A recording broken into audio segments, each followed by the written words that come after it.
I played with Sony's new Aibo robot dog, and I miss it already. Aibo is a very good robot dog.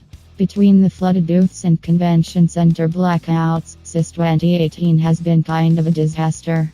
But for me, at least, one little gadget saved the whole thing by reminding me why the show exists in the first place. Sony is rolling back the years with Aibo, the resurrection of the robot dog line that was one of its most iconic brands during its 90s and 2000s heyday. The new Aibo is quite simply adorable. It has touch sensors on its head, chin, and back so you can pet it.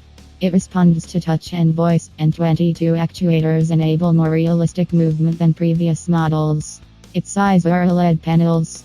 It has a camera on its nose to help it recognize family members and search for its phone, which is called Aibone, while a camera on its back helps it navigate to its charging station like a Roomba.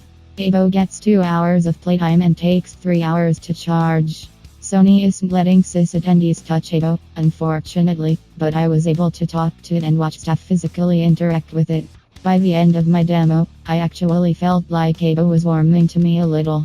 Or maybe I was just getting better at figuring out how the voice commands worked. It was loud in there, after all. But still, Aibo is remarkably expressive, and it's going to be hard for robot dog skeptics to resist its OLED puppy eyes.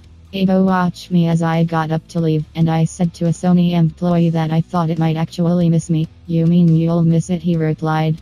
"Well, yeah. Fortunately, Aibo is shipping in Japan next week.